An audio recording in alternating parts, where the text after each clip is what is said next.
can you really imagine Australia aligned with China against the United States? Is that going to happen here? You realize you would be an enemy of the United States then. If the United States is involved in an intense security competition with China and you're with China against the United States is going to be awfully angry, and it's going to go to great lengths to put its gun sights on you. You understand, the United States is a ruthless great power. That was the point that I tried to make in my discussion of how America turned itself into a regional hegemon. If there was to be a conflict between the United States and China, whose side would Australia take? Well, in Sydney tonight, I saw Professor John Mearsheimer from America give a speech on this exact topic. I managed to have a nice half-an-hour chat with him after the talk. There's so much footage that what I'll do is I'll break it up into 2 videos tonight. I'll just show you guys the bulk of his speech, and then tomorrow I'll try clip together the questions and the answers, and I'll give you my analysis not only on John Mearsheimer's talk, but what I learnt from John Mearsheimer in our conversation after he gave the speech. But before we get started, if you want to keep up to date with Australia's first and only geopolitically focused YouTube channel, make sure you click the subscribe button and click the bell icon so don't miss out on anything. John Mearsheimer is Professor of Political Science at the University of Chicago. It's a great pleasure to welcome Professor John Mearsheimer. The question on the table tonight is, can China rise peacefully? And before I make the argument that it cannot rise peacefully, I want to make 2 preliminary points. First of all, I'm simply assuming that China will continue to rise. There are really 2 questions involved when you talk about the rise of China. One is, will it continue to rise in an impressive way? And then number 2, can it rise peacefully? So you just want to understand, I'm assuming that it's going to continue to rise. And then I'm going to address the second question. My second preliminary point is, it's actually a theoretical question, and you have to have a theory to answer it. And the reason it's a theoretical question is because it deals with the future, and we have no facts about the future, because obviously the future hasn't happened yet. So you have to have a simple theory about great power politics. So what I'm going to do tonight is I'm very quickly going to lay out my theory of international politics, how the world works at the great power level, number 1. Then number 2, I'm going to explain American behavior since 1783, American foreign policy since 1783 in synoptic form, just to give you a sense that the United States has behaved according to the dictates of my theory. Then the third thing I'm going to do is I'm going to talk about how China is likely to behave. And not surprisingly, I'm going to argue that China is going to try and imitate the United States. And that's why we're going to have this intense security competition between the United States and China that leaves the real possibility on the table of a possible war. Okay? So let me start with my basic theory of international politics. I think that the ideal situation for any great power is to be a hegemon in its region of the world and to make sure that it has no peer competitor, which is another way of saying to make sure that there is no hegemon in any other area of the world.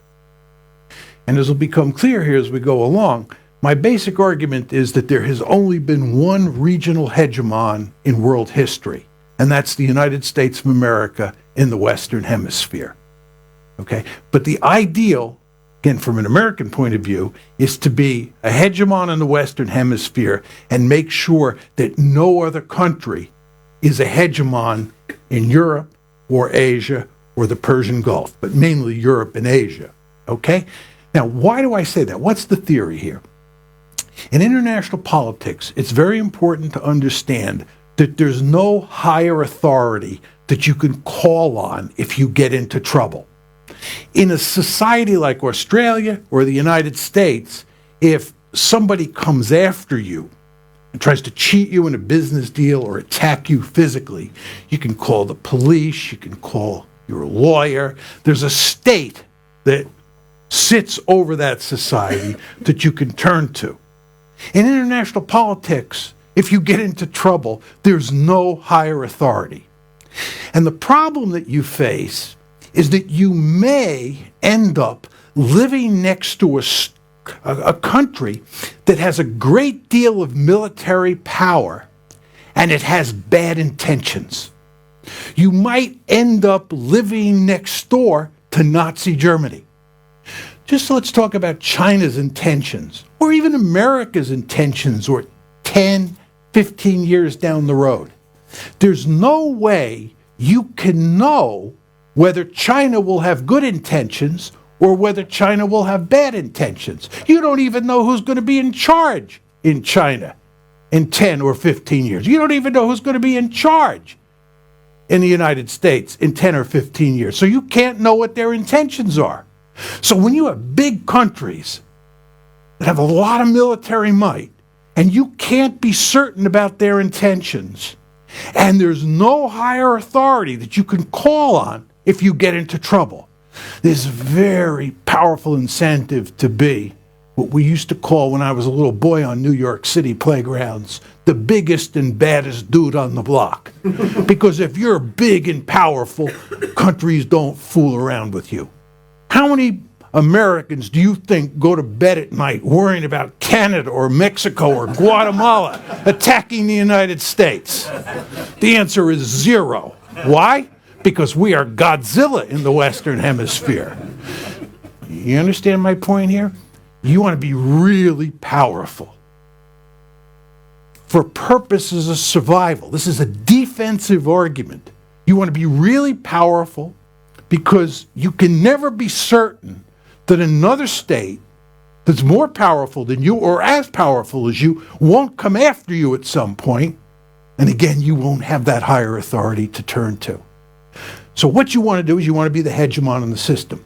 And my argument is the globe is too big and there's too much water out there for any one country to be a global hegemon.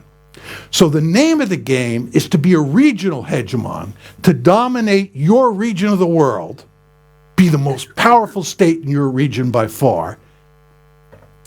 Okay? And number two, make sure that no other country in places like Europe or Asia dominates its region. So you don't have a peer competitor. That's my basic theory. Now I want to switch gears and I want to talk about the United States of America, and I want to tell you a story about the United States of America that most of you don't know. Certainly most Americans don't know this story, because we have this idealistic story about noble America that bears little resemblance to reality. The United States, and what I'm going to do here is try and convince you that the United States since 1783 in terms of foreign policy has acted according to my theory. That's what I'm going to try and do. 1783, the United States started out as 13 measly colonies strung out along the Atlantic seaboard. What did we do? We marched across the continent to the Pacific Ocean.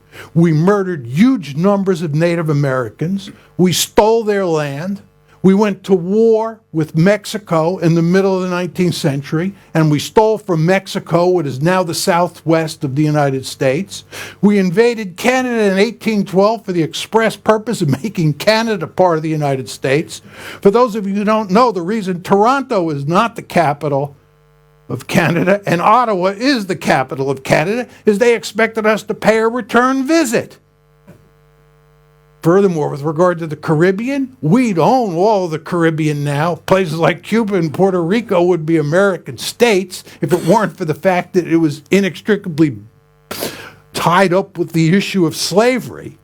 And the northern states said, we're not going into the Caribbean because there are too many slaves down there. Those are slave-holding states, and we don't want any more slave-holding states. We had a voracious appetite for conquest. Adolf Hitler, when he went into the Soviet Union in the summer of 1941, sometimes talked about imitating the Americans and their ability to conquer and gain territory. He admired us greatly. He was trying to emulate us. He referred to the Volga River as my Mississippi. That's how the United States was created. An expansionist country like we've never seen on the planet before. But that's just the first part of our attempt to create regional hegemony. The second thing we did was the Monroe Doctrine.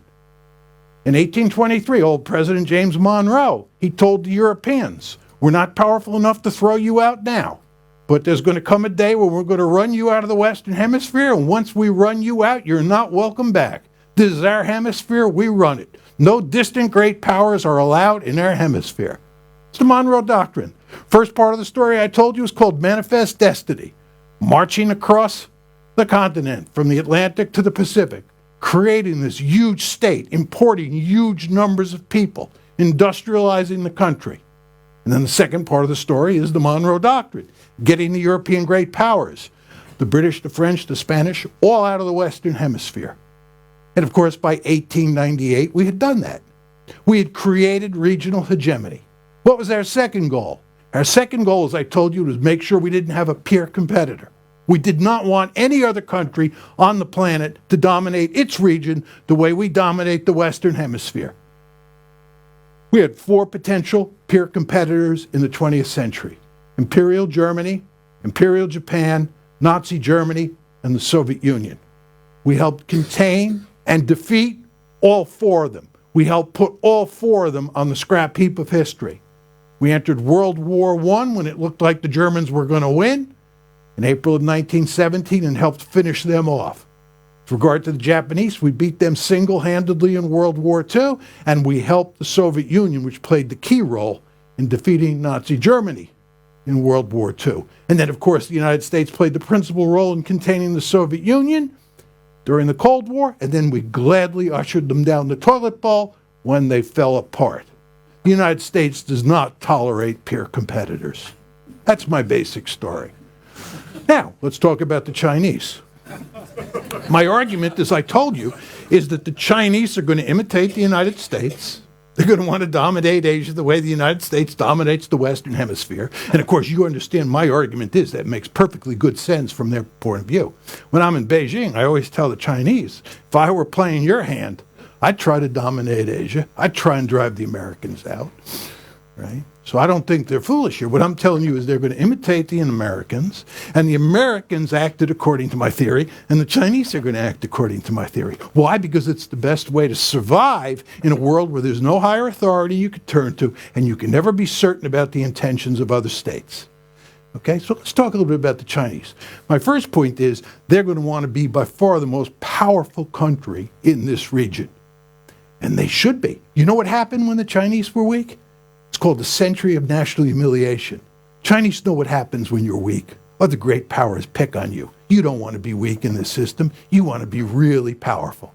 If you're Chinese and you have 2 choices, one, you can be 20 times more powerful than Japan, or number 2, Japan can be 20 times more powerful than you.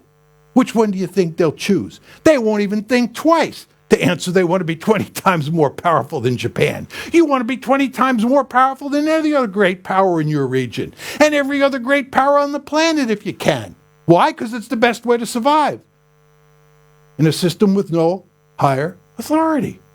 So the Chinese are determined to be very powerful. They're feeling really good about the fact that they're growing economically and translating that economic might into military might. And I don't blame them one bit. It's one thing I like about being an American. We are Godzilla. I don't have to worry about the survival of the United States of America. If you're a small country and you live next door to one of those gorillas, you better be really careful. Cuba, they got uppity with us. You remember when Fidel Castro was running the place? We still have not forgiven them. Right? You want to be big. You want to be powerful. So that's number 1. Number 2, as I told you, remember the Monroe Doctrine, you want to get the Americans out of East Asia. Right? You don't want the Americans around. We have the Monroe Doctrine. And as my mother taught me when I was a little boy, what's good for the goose is good for the gander. Don't you think they're going to have a Monroe Doctrine?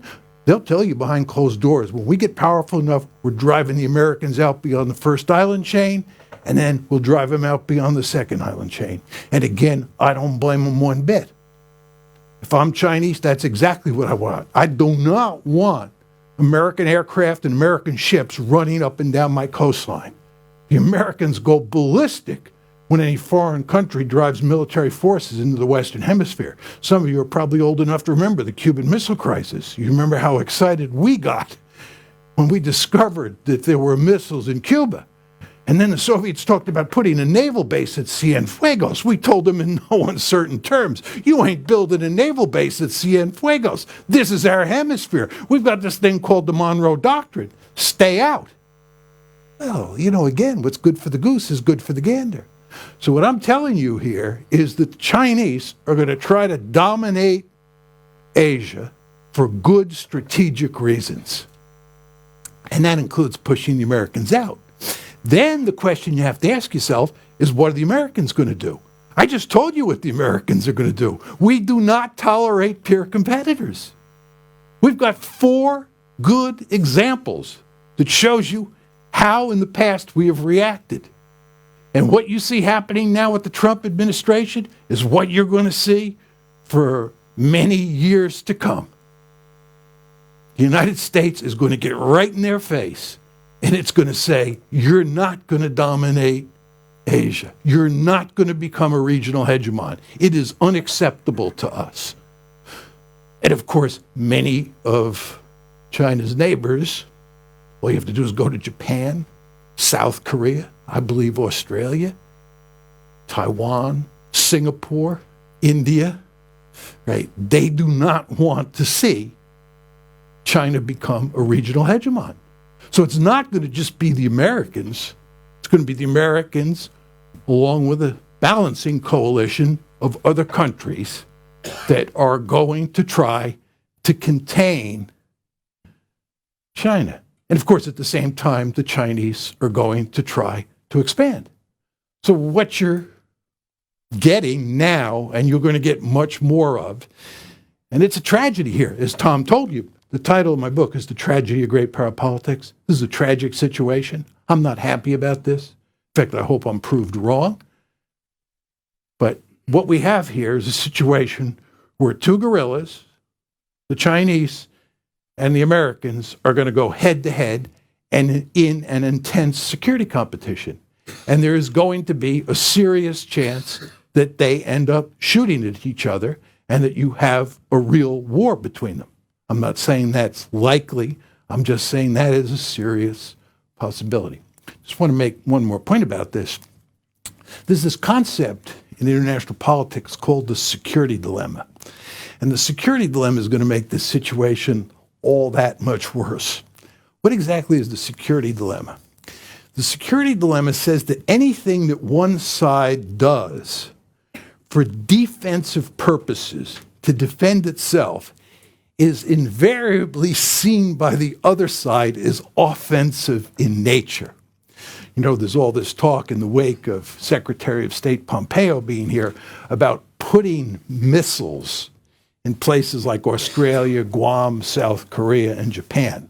These are these intermediate range ballistic missiles and cruise missiles. The Chinese have lots of these missiles, by the way. The Chinese say, our missiles are defensive missiles. Your missiles are offensive missiles. We, of course, think exactly the opposite. Their missiles are offensive weapons, and what we're doing is for defensive purposes. So what happens in this situation is you get this arms race going. And of course, you can see the arms race happening already. Pivot to Asia, right? You get this arms race going. And the end result is that everything the Chinese do to defend themselves, we see as evidence that they're offensively oriented, and vice versa. And this just exacerbates the situation. So there's big trouble ahead. Now, let me just say a few words about Australia. As you all know better than I do, this really creates an extremely difficult situation for Australia because it depends so heavily on economic intercourse with China. And of course, at the same time, it depends on the United States for its security. So Australians have a sense that they're sort of caught in between the United States and China. And by the way, if you go to South Korea, you go to Japan, and you go to other countries, Singapore, the Philippines, they all feel the same way. So this is not unique to Australia. So the question is, what is likely to happen in the future? My view on this is that the Australians have no choice but to side with the Americans. This is not to say that Australia will stop all trade with China, because I don't believe that will happen. But I do believe that the Australians will have no choice but down the road to balance quite clearly with the Americans, because my bottom line, which should be clear from my argument here, is that security concerns always trump prosperity or economic concerns. Survival is the highest goal any state can have. Security matters the most. So I think from Australia's point of view, it makes eminently good sense to ally with the United States, and I believe Australia will do that, Japan will do that, and so forth and so on. All of this is not to deny that this is not a happy story. And again, it's a tragic story in many ways. Let me just conclude with one final comment, and that is to say, what you should all really hope for is that China does not continue to grow. Thank you.